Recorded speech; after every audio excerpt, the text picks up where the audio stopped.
Okay, here we have my GT40 replica that I have been working on for a very long time, and I'm very close to getting it finished. Right now all I have to do is get it painted and licensed, which is in work right now. This is what you could call my dream car. I saw one back in 1968 and I've always wanted one. So I decided to build it. I can't afford a GT40, so I built one.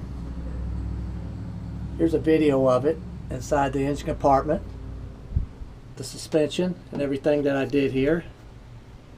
Big exhaust system on it, and it sounds really good. I can't crank it up right now, I don't have any gas in it, but just here's some shots of it.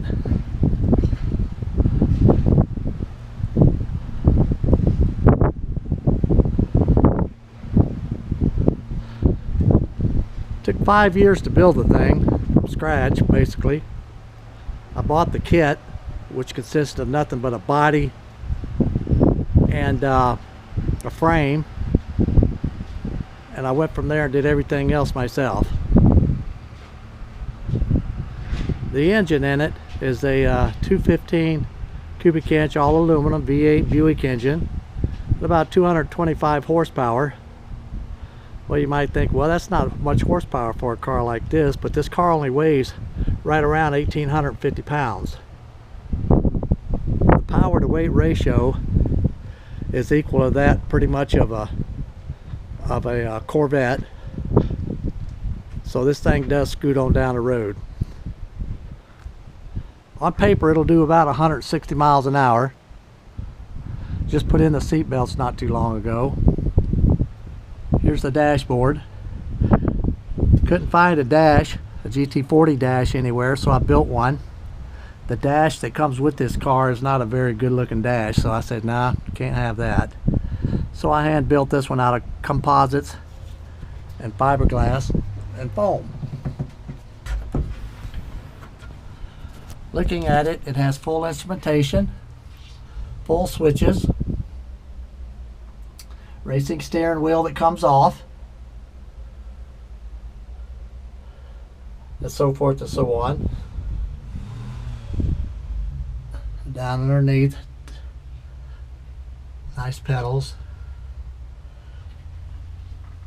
Here's all the stuff on the door here that I did, all the wiring and everything that it took. I wired the whole car. I did all the work by myself. I put the doors in the roof, as you see here. Makes getting in and out a lot easier. I smoothed over the doors on the outside to give the car a cleaner look.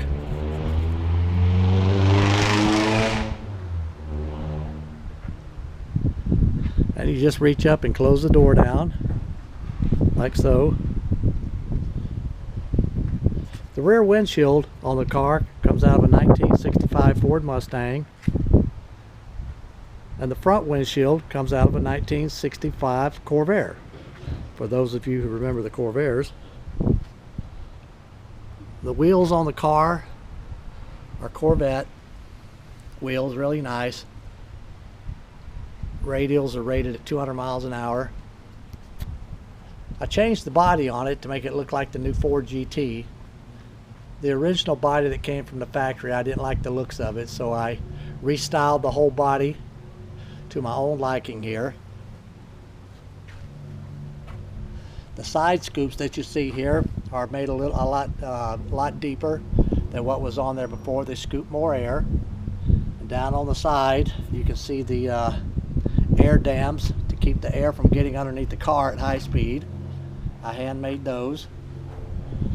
And down underneath the car down here and the front, I made these air dams down here, the black ones there, to do the same thing. Hand built the headlights, driving lights, turn signals.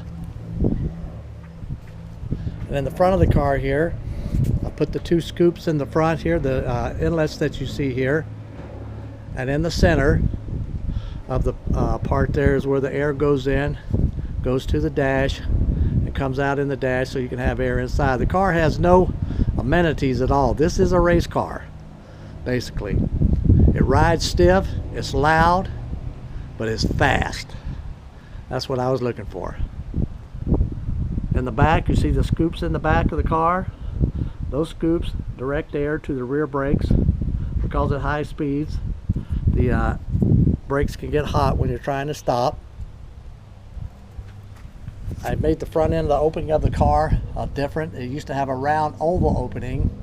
I made it more of a square shape to match the new Ford GT, because the whole idea behind this car was to make it look like a Ford GT, and that pretty much worked out all right for me.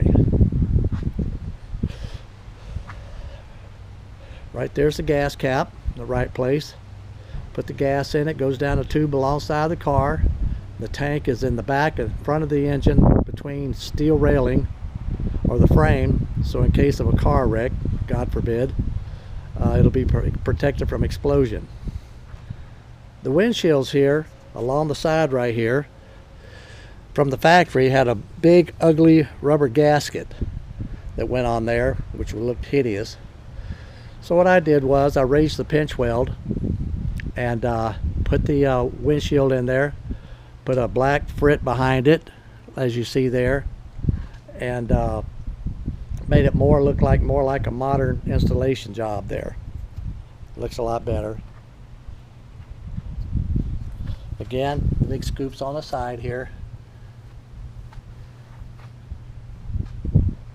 And right here, I opened up this area right here, hand made all this in here, so the air would be directed back and down into the engine. Looking at the dash from this side is what we have, an overlook. On the back window here, this window here, what it does, it keeps the heat and noise from coming up into the cockpit area. I hand made the outer boundary thing here to hold it in instead of an ugly rubber. Up here you see the switches that are I put in an overhead console here, and all the switches for operation. Ran the wiring down through the center of the console and the overhead console. And another shot of the engine here. Handmade the exhaust. Everything that you see on this car, I did. Enjoyed doing it. And like I said, all I have left now to do is paint it.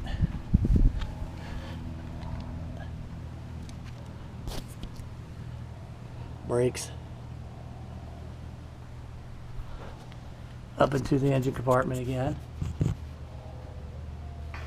Battery, so forth.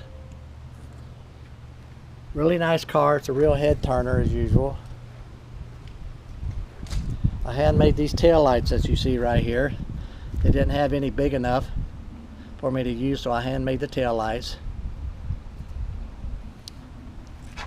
Big pipes. Rum, rum, rum, rum. No mufflers, straight exhaust. And that's about it. My version of a $1 million GT40. This one cost about $25,000 to build over time, so saved quite a bit of money and had the fun of building it. Hope you enjoyed it.